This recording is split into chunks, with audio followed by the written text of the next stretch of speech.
Concentrating on the topic of nutrition, which I told you is one of the most prominent and most dealt topic in the subject of science, particularly in primary classes. And most of the time I find that the same topic, that is nutrition, is also prescribed in the curriculum of class 10, and most of the students used to cram the contents of this topic, and the reason is that they used to absorb or understand this topic mostly among the rest of the topics of the science. आप जानते हैं बच्चे ज़्यादातर उसी को बार बार repeat करते हैं जो उनको ज़्यादा समझ आता है। तो यही चैप्टर एक ऐसा है जो उनको ज़्यादा समझ आता है, तो बार बार उसी को याद करते रहते हैं।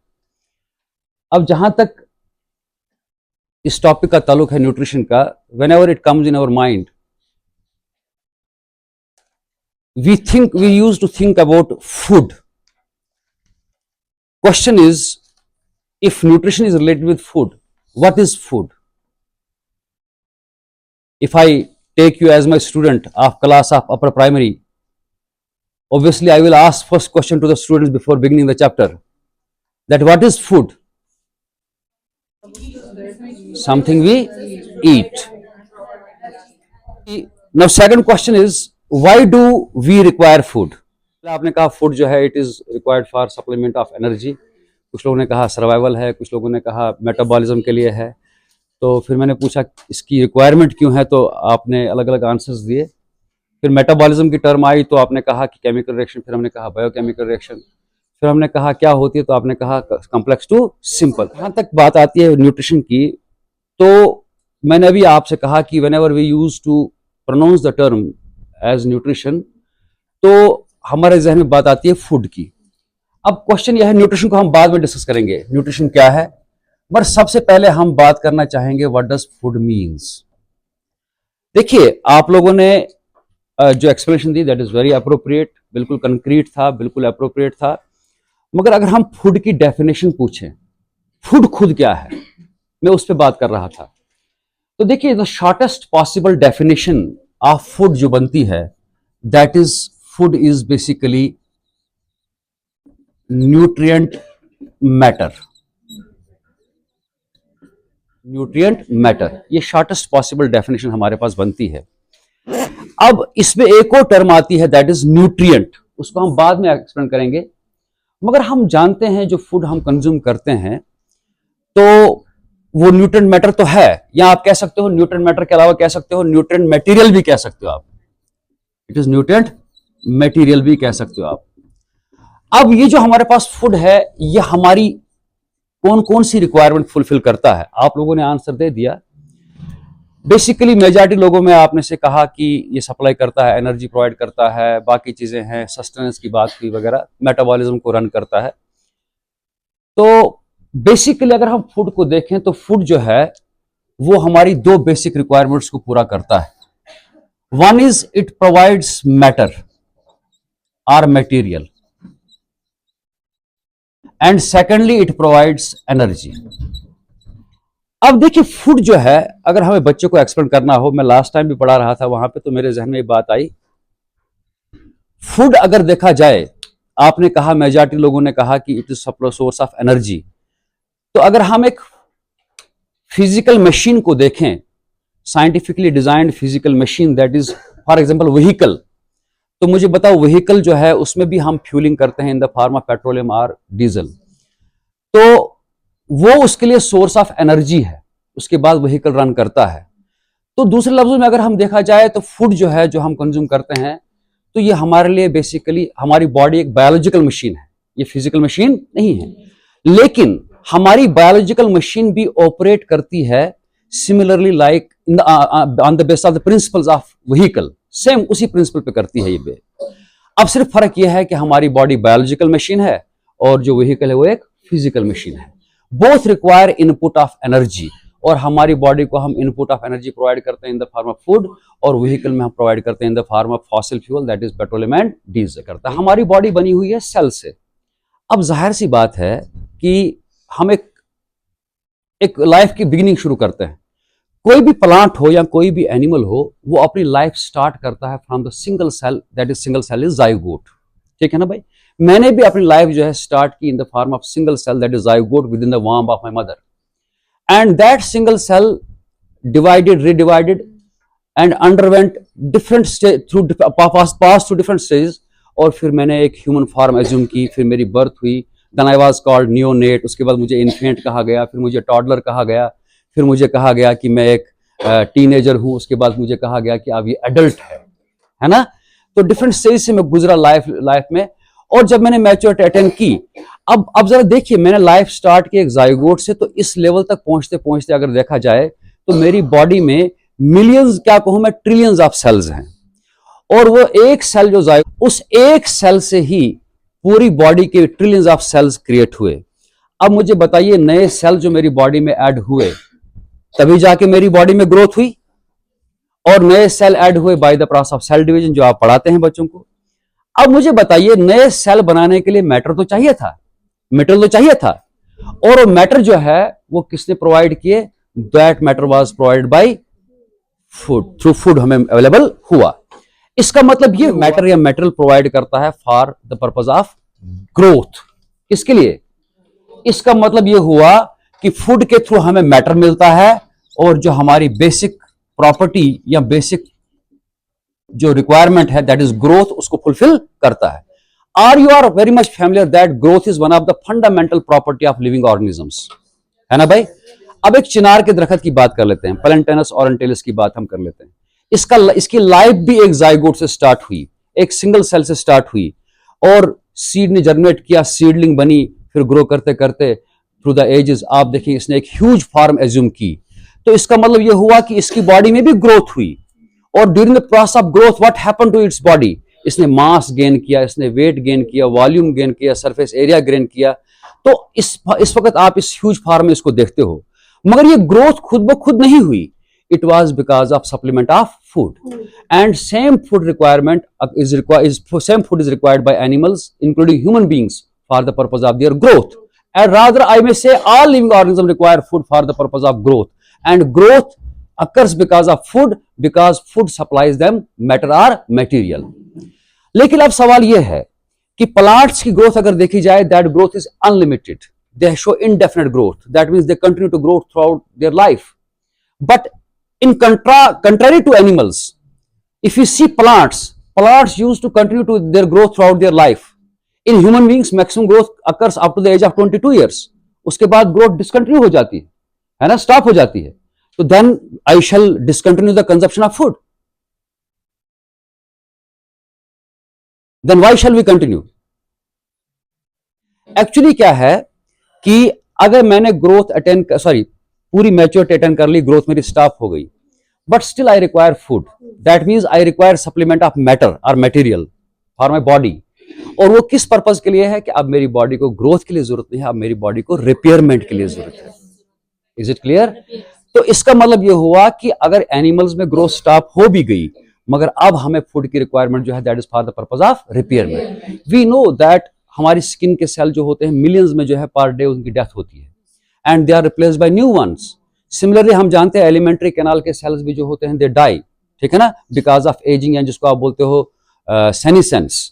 तो जब उनकी डेथ हो जाती है, they are replaced by new cells. तो उसके लिए हमें अब फूड की रिक्वायरमेंट चाहिए, ताकि हमारी बॉडी को मैटर मिलता रहे और ये प्रोसेस चलता रहे। अब क्वेश्चन ये है कि जैसे आप में से कुछ लोगों ने कहा कि energy is required for metabolism. अब देखो, बच्चे को मेटाबॉलिज्म समझाना इमीडिएट मुश्किल है। आपने एग्जाम्पल कोट की, आपने डेफिनेशन भी बताई कि मेटाबॉलिज्म क्या होता है। इन्होंने कहा सम ऑफ ऑल बायोकेमिकल रिएक्शंस जो बॉडी में होती हैं, उसको कहा मेटाबॉलिज्म। मगर हम बच्चे को कैसे समझा सकते हैं? हम कह सकते हैं बच्चे को सिंपली कह सकते हैं कि all the processes involving digestion, circulation, cell division etcetera, उस तमाम प्रोसेस के लिए हमें एनर्जी चाहिए, और उस एनर्जी को भी एक्सट्रैक्ट किया जाता है किससे? फूड से। इसका मतलब ये हुआ कि जो फूड हम कंज्यूम करते हैं, उसका एक कंपोनेंट हमारी बॉडी को मेटेरियल प्रोवाइड करता है for our growth and development, and simultaneously ये जो हमारी बॉडी को क्या प्रोवाइड करता है? एनर्जी, ताकि हमारी बॉडी का जो मेटाबॉलिक प्रोसेस है, जो लाइफ प्रोसेस हैं, वो ऑपरेट होते रहें। अब चलिए, ये तो हमारे पास बन गई बात इसकी। अब सवाल हमारे पास ये बनता है कि what is definition of nutrition का फूड जो है, As far as my knowledge is concerned, intake of food is called ingestion. हम बच्चे को पूछते हैं कि डू यू रिक्वायर फूड, वो कहेगा हमें फूड चाहिए। अपर प्राइमरी को छोड़ दो आप, अगर छोटी क्लासों को देखा जाए तो आमतौर पे बच्चे जो हैं वो उन्होंने परसेप्शन बनाया रखा है जहन में कि खाना खाना जो है ये एनिमल्स की प्रॉपर्टी है, इंक्लूडिंग ह्यूमन बींग्स। तो वो कहते हैं कि हमें खाना परोसा जाता है, जानवर भी खाना खाते हैं, जो डोमेस्टिक या पेट एनिमल्स हैं उनके सामने भी खाना परोसा जाता है और वो इनटेक करते हैं। और वो जानते हैं कि specific slit to which we call as mouth, उसके थ्रू जो है वो इनटेक होता है। मगर उन्होंने कभी ये परसेप्शन डेवलप नहीं किया प्लांट्स के बारे में कि वो भी खाना खाते हैं। क्यों? क्योंकि उन्होंने कभी उनको खाना खाते देखा नहीं है ना। प्रैक्टिकली बात हम करें, प्रैक्टिकली बात करें, हम प्लांट्स को कभी खाना खाते उसने देखा नहीं। और कुछ बच्चों को तो कुछ स्टेज तक पता ही नहीं होता है कि क्या प्लांट्स को खाना जरूरत है या नहीं है ना। ऐसा नहीं पता होता क्योंकि उन्होंने कभी देखा नहीं, ना चलते देखा, ना चरते देखा, ना किसी रेस्टोरेंट में खाना खाते जाते देखा, कहीं नहीं देखा। तो एक परसेप्शन जो है उसके जहन में बना है कि प्रोबेबली हो सकता है सारे बच्चों में ऐसा ना हो, कुछ बच्चे जो होते हैं बड़े एक्टिव होते हैं, कहीं को पता हो सकता है कहीं को नहीं पता हो। तो अब वहां पे क्या बन जाता है, मगर हम जानते हैं food requirement is found both in case of plants as well as in animals. Plants as well as in animals दोनों में पाई जाती है। मगर अगर दोनों को फूड की रिक्वायरमेंट है, दोनों में न्यूट्रिशन की प्रॉपर्टी है, अगर हम सिर्फ इनटेक ऑफ फूड करें तो वो रिलेट करता है सिर्फ with animals. What about nutrition among plants? Right, आपने भी ठीक बात कही, एक हिसाब से वो भी कहा। तो देखिए मैं इसको थोड़ा, हम न्यूट्रिशन की बात करें, न्यूट्रिशन जो है basically it is method of acquiring food. इसमें बताओ कौन कौन इंक्लूड हो गया? प्लांट भी और एनिमल भी, ठीक है ना। It is method of acquiring और ऑब्टेनिंग फूड।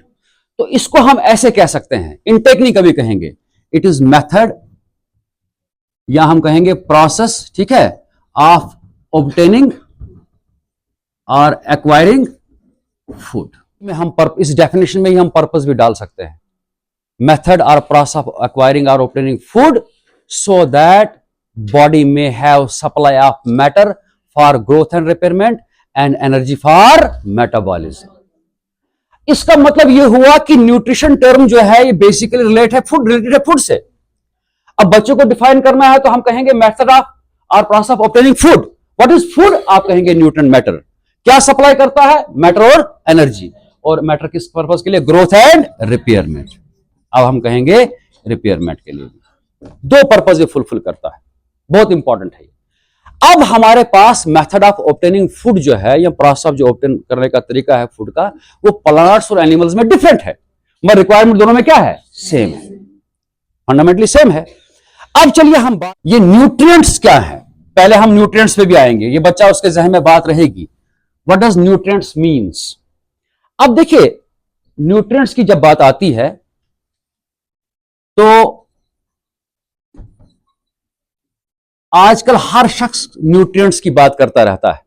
न्यूट्रिएंट्स होते क्या हैं? तो देखिए अगर हम न्यूट्रिएंट्स को लें, पहले मैं थोड़ा सा इसको इलाबोरेट करूं। मुझे बताइए एक आम आदमी के लिए या लेमैन के लिए या कॉमन सेंस में एक आम आदमी भी अगर देखा जाए तो वाटर को हम वाटर ही कहते हैं, ठीक है ना। आप मुझे बताओ खाना जब हम खाते हैं, आप जानते हो उसमें बहुत से कंपोनेंट्स होते हैं, कार्बोहाइड्रेट्स हैं, प्रोटीन्स हैं, लिपिड्स हैं, विटामिन्स हैं, मिनरल्स हैं, हम उनको नाम लेके पुकारते हैं। फंडामेंटली देखा जाए तो ये तमाम न्यूट्रिएंट्स बेसिकली केमिकल सबस्टेंस है। वाटर एक केमिकल सबस्टेंस है, कार्बोहाइड्रेट भी क्या है? केमिकल सबस्टेंस है, प्रोटीन एक केमिकल सबस्टेंस है। अब देखिए अगर केमिकल सबस्टेंसेस हैं सारे, तो इन्हीं केमिकल सबस्टेंसेस को हम बोलते हैं न्यूट्रिएंट्स। तो न्यूट्रिएंट्स को अगर हमें एक्सप्लेन करना हो तो हम क्या कहेंगे?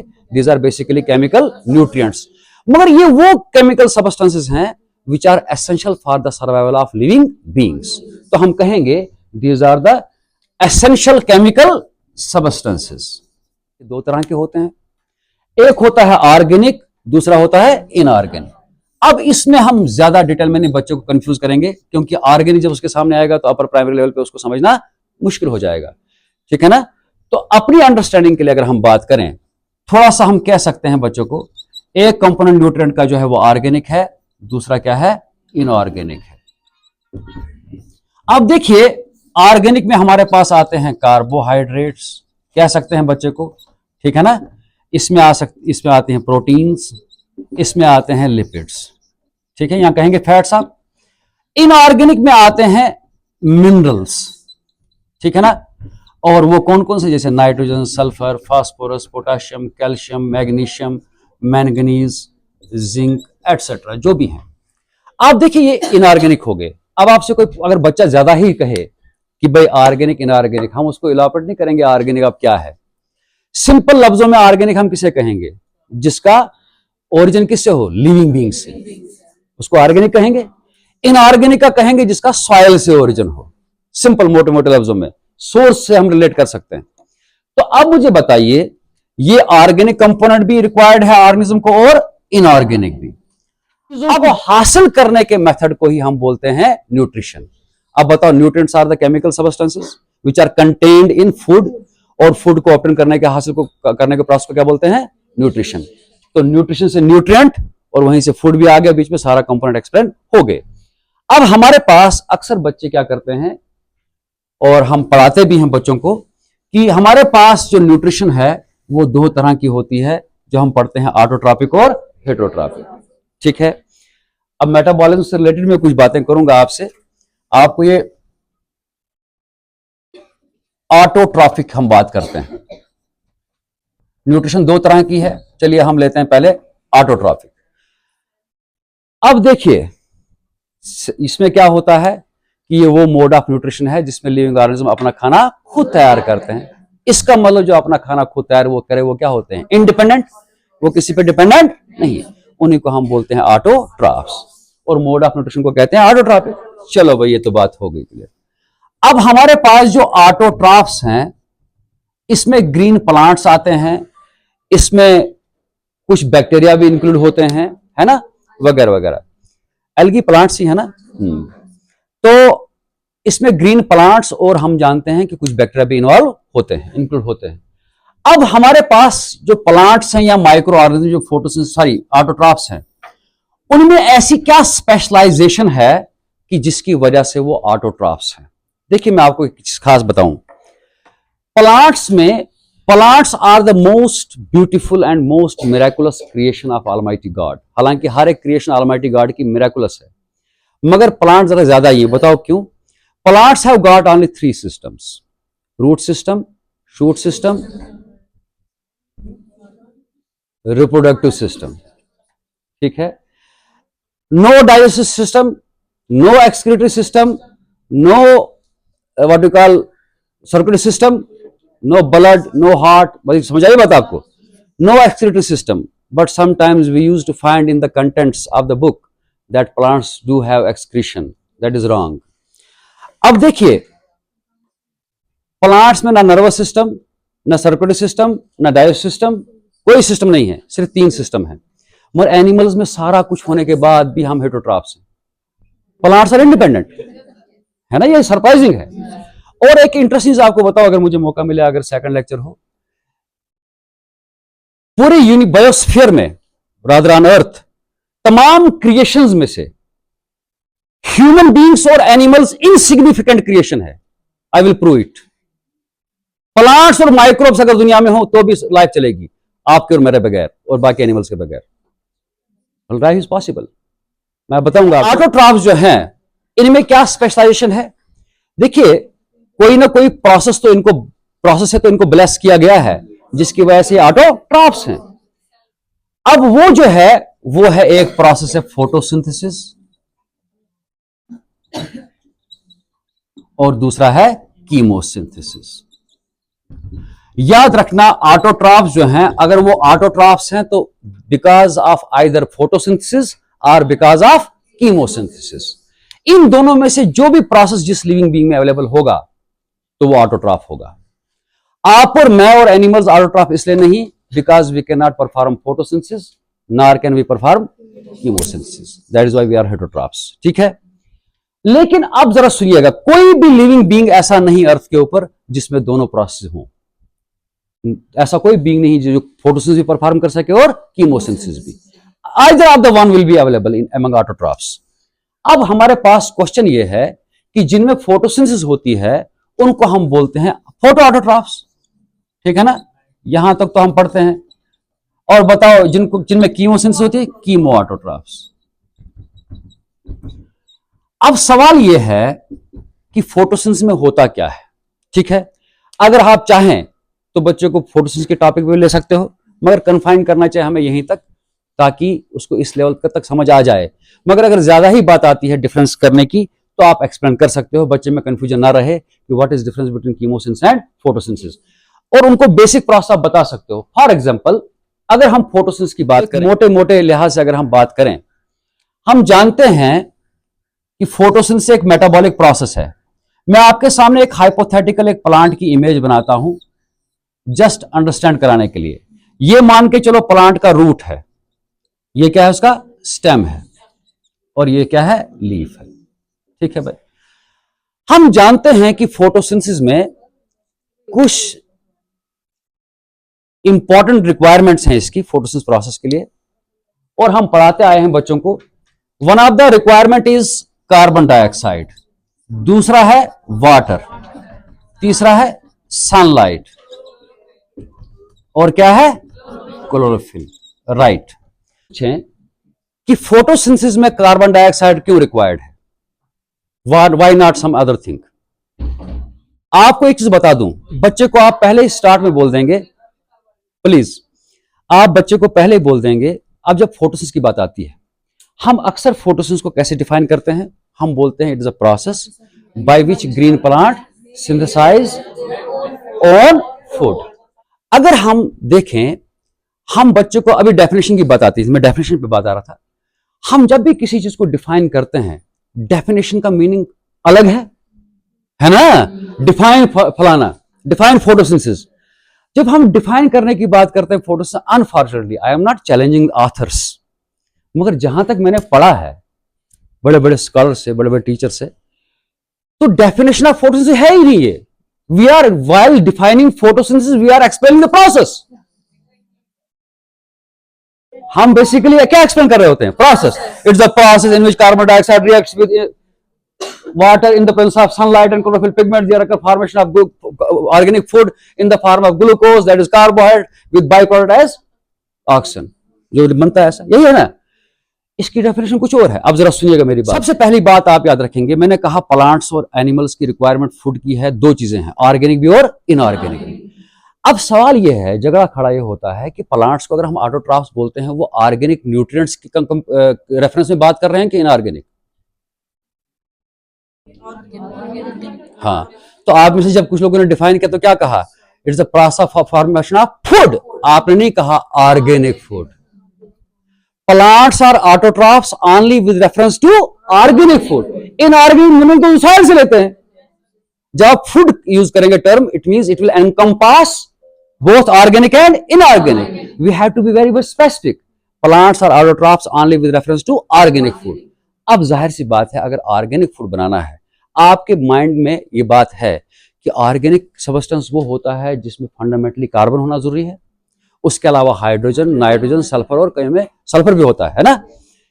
फंडामेंटली कार्बन होना चाहिए। अब मुझे बताओ, मैंने पूछा आपसे व्हाई ओनली कार्बन डाइऑक्साइड, तो मैंने क्या कहा था, इसका आंसर क्या है। एक मैडम ने कहा था, दूसरी मैडम ने भी बात की थी। मुझे बताओ अल्टीमेटली फोटोसिंथेसिस में कौन सा फूड बनने जा रहा है, ऑर्गेनिक। ऑर्गेनिक के लिए सोर्स ऑफ कार्बन चाहिए आपको, तो carbon dioxide act as source of carbon, so that you may synthesize organic food, plant में सिंथेसाइज ऑर्गेनिक फूड। इसका मतलब carbon dioxide is source of carbon for the synthesis of organic. Water क्यों चाहिए, hydrogen की बात हुई है ना, source of hydrogen, right, source of hydrogen. मगर किस लिए चाहे हाइड्रोजन, अगर वो वाटर सोर्स ऑफ हाइड्रोजन है, क्यों चाहिए हाइड्रोजन हमें। ग्लूकोज में क्या चाहिए और कार्बन के अलावा, हाइड्रोजन, राइट। अच्छा, अब हमारे पास आती है सनलाइट। सनलाइट क्या प्रोवाइड करेगी, एनर्जी। बस यही इंटरेक्टिव सेशन, यही तो पेडागॉजी है साइंस में, कंटेंट बेस। समझ आ रही मेरी बात आपको। तो अब मुझे बताइए सनलाइट क्या प्रोवाइड करेगी? एनर्जी। मगर एक सवाल मेरे जहन में आया, मैं खुद सोचता था what is difference between sunlight and light? बच्चे को डिफरेंशिएट करवाइए आप। देखिए सनलाइट जो है, आप जानते हो कि सन के अंदर न्यूक्लियर फ्यूजन हो रहा है, hydrogen is being converted into helium, ठीक है ना भाई?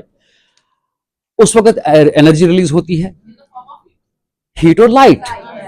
अब जो लाइट है जो आ रही है बाहर, सनलाइट जिसको हम कहेंगे, उस टोटल सनलाइट को हम बोलते हैं सोलर स्पेक्ट्रम। अब सोलर स्पेक्ट्रम में, प्लीज सुनिए आप बात को, सोलर स्पेक्ट्रम में जैसे एक मैडम ने कहा इंफ्रारेड रेडिएशन आती हैं, कॉस्मिक रेज हैं, रेडियो वेव्स हैं, एक्स रेज हैं, है ना, और फिर हमारे पास इंफ्रारेड रेडिएशन हैं वगैरह वगैरह, including violet, indigo, blue, green, yellow, orange and red. ये सारी जो रेडिएशन आ रही है डिफरेंट फॉर्म्स की, इन टोटलिटी जो अर्थ की तरफ अप्रोच कर रही है, इसको बोलते हैं सनलाइट। मगर मुझे बताओ, क्या आपको कॉस्मिक रेज दिखती हैं? नो। क्या आपको एक्स रेज दिखती हैं? नो। क्या आपको गामा रेज दिखती हैं? नो। या कोई रेज नहीं दिखती आपको? इंफ्रारेड रेडिएशन दिखती है? नो। मगर मुझे बताओ, हमारा रेटिना किस लाइट को रिसीव करता है? विजिबल लाइट को ही लाइट कहते हैं, दैट इज ओनली विबगयर। उसको व्हाइट लाइट को हो, विजिबल रीजन को हो, या लाइट को हो, सारा जो आ रहा है दैट इज सोलर स्पेक्ट्रम, तो क्या कहेंगे? सनलाइट। मगर उसमें से जो हमारी आई का रेटिना जो इसको परसीव करता है, उसको क्या बोलेंगे? लाइट। अब होगी लाइट, अब सनलाइट तो आ गई सारी, मगर एक्चुअली प्लांट को क्या चाहिए? लाइट, ठीक है ना भाई? सिर्फ वायलेट से लेकर कहां तक? रेड तक, ठीक है, वो लाइट चाहिए। चलिए वहां तक बात हो गई। अब आ गई बात क्लोरोफिल की। क्लोरोफिल का काम क्या है? ट्रैप करना एनर्जी को। अब वो ट्रैप कैसे होगा? मतलब पहले लाइट का मतलब क्या है? लाइट क्या है? अगर लाइट फॉर्म है, ट्रैप करते हैं भाई, मुझे बताओ। मैंने इसको ग्रास्प किया, मार्कर को क्लास्प, कोई चीज तो थी तब पकड़ा मैंने, तो क्लोरोफिल लाइट को पकड़ रहा है, आप बोल रहे हो कैप्चर कर रहा है, क्या कर रहा है, किसको कर रहा है? मैंने तो कभी कैप्चर होते देखी नहीं। जरूर ध्यान लगाना ना अपनी जगह पे। सुनिए, आपको थोड़ा एक स्टोरी में सुनाता हूं। देखिए, जब लाइट की नेचर की बात आई, आप जानते हो यूनिवर्स जो है दो चीजों से बना है, मैटर और एनर्जी से। दो चीजें है ना, मैटर और एनर्जी। मैटर तो हमें दिखता है, उसकी फॉर्म भी हमें दिखती है, एनर्जी हमें कभी दिखी नहीं। मैटर को अलग अलग तरीकों से एक्सप्लेन किया गया। हमने कहा कि मैटर जो है it is composed of atoms, molecules और आयंस, यही कहा गया। उनको फिर देखा गया सब एटॉमिक पार्टिकल से बना, उसकी explanation I. But what is nature of light? Light जो है वो किस से बनी है? एनर्जी जो है वो किससे बनी है? तो सनलाइट के बारे में सबसे पहले सर आइजैक न्यूटन ने कहा, एक theory that is called as corpuscular theory. उसने कहा light travels in the form of packets of energy, particles of energy. मगर जब लाइट की पार्टिकुलेट नेचर कंसीडर की, which was explained by sir Isaac Newton, उससे लाइट के दो phenomenas explain नहीं हो पाए, that was reflection and refraction. फिर ह्यूजीन आया, उसने कहा light is not having particulate nature, it is having wave nature. फिर कहा गया light is having wave nature. और जब हमने लाइट की वेव नेचर कंसीडर की, फिजिसिस्ट ने लाइट की वेव नेचर के थ्रू लाइट के फेनोमेना ऑफ रिफ्लेक्शन और रिफ्लेक्शन को एक्सप्लेन कर दिया, ठीक है। But simultaneously there was discovered another phenomena of light other than reflection and refraction, that was photoelectric effect, that was discovered by Lenard in 1900। Lenard ने discover किया photoelectric effect, वो यहां मैं डिस्कस नहीं करूंगा। अब जब वेव नेचर मान के चले हम, वेव नेचर ने किसको एक्सप्लेन किया? रिफ्लेक्शन को भी और रिफ्लेक्शन को भी। मगर अब कहने लगे कि शायद फोटोइलेक्ट्रिक इफेक्ट भी इसी से एक्सप्लेन होगा। मगर जब फोटोइलेक्ट्रिक इफेक्ट को, जो लाइट का फेनोमेना था, अगर हम लाइट की वेव नेचर कंसीडर करने लगे, तो फोटोइलेक्ट्रिक इफेक्ट एक्सप्लेन नहीं होने लगा। फिर क्या हुआ? फिर मैक्स प्लैंक आया, उसने कहा light is having particulate nature, और उसमें क्या कहा? It travels in the form of massless packets of energy, जिनको क्या कहा? फोटॉन्स। अब बेटा, अब मुझे बेटा निकल गया, बच्चों को पढ़ाते हैं अब मुझे बताइए आप कि लाइट के कुछ फेनोमेनाज को हम वेव नेचर से एक्सप्लेन कर सकते हैं, that is reflection and reflection. मगर फोटोइलेक्ट्रिक इफेक्ट को हम किससे एक्सप्लेन कर सकते हैं? पार्टिकुलेट नेचर से। इसका मतलब यह हुआ कि light is having dual nature. हो गया क्लियर यहां से? अब यहां पे इंपॉर्टेंट चीज जो है, पास ये जो फोटॉन्स हैं लाइट के, बताओ रेडिएशन आ रही है सन की, वायलेट रीजन भी फोटॉन से बना है, इंडिगो भी फोटॉन से बना है, ब्लू भी, ग्रीन भी, रेड भी, ऑरेंज भी, है ना सारे। उसके फोटॉन्स बताओ, अर्थ के ऊपर लगातार सनलाइट आ रही है, उसके थ्रू वहां से फोटॉन्स आ रहे हैं और अर्थ के ऊपर फोटॉन्स की बम्बार्टमेंट हो रही है, these massless packets of energy. और एक फोटॉन को अर्थ तक पहुंचने में लगते हैं कितने मिनट्स? 8 मिनट्स। पढ़ा होगा आपने। चलिए, अर्थ तक पहुंच गए। अब मुझे बताओ, जो फोटॉन है, क्या मैं कह सकता हूं कि उसके अंदर जो एनर्जी है, मैं कह सकता हूं दैट इज फोटॉनिक एनर्जी? कह सकते हैं, लाइट एनर्जी और फोटॉनिक एनर्जी। अब इनको फोटॉनिक लाइट जो होती है या लाइट एनर्जी जो होती है, उनको कैप्चर करने के लिए कौन होता है? Chlorophyll pigments. क्लोरोफिल पिगमेंट्स अकेले ही नहीं होते। आपको मैं क्या एग्जांपल दूं, जरा देखिएगा प्लीज, समझेगा बात को आप।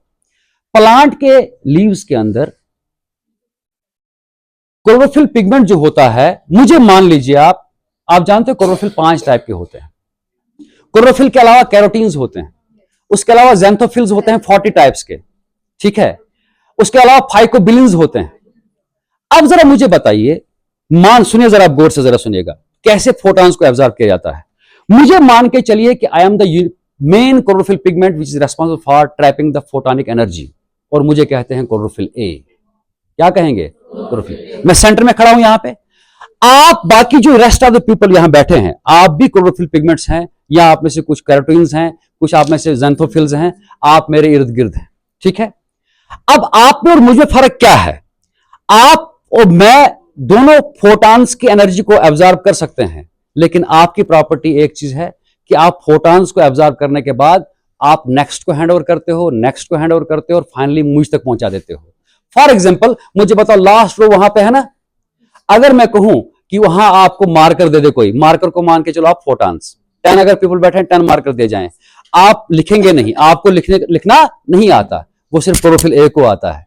आप किसको देंगे मार्कर? नेक्स्ट रो को, वो देंगे नेक्स्ट रो को, वो देंगे नेक्स्ट रो को, अल्टीमेटली सारे मार्कर मेरे हाथ में आएंगे, फिर मैं बोर्ड पे जाके लिखूंगा। यही है क्लोरोफिल ए का रोल, कि वो फोटॉन्स बाकी सबों से लेता है और पहुंचाते हैं इस तक, और ये फिर फोटॉन्स की एनर्जी को कन्वर्ट करता है कि लाइट एनर्जी को इनटू केमिकल एनर्जी, और बनता है ग्लूकोज। मुझे लगता है समझ आ गया होगा आपको। It means it is not solely the chlorophyll pigment which is involved in the process of photosynthesis. It is rather chlorophyll A which is the primary and universal photosynthetic pigment which is actually involved in the conversion of light energy into chemical energy. Now what is definition of photosynthesis? अब आ गई photosynthesis की definition. Mayer ने क्या कहा? It is the process in which light energy or photonic energy is converted into chemical or bond energy. This is photosynthesis definition. Modern definition. Actually हो क्या रहा है photosynthesis में?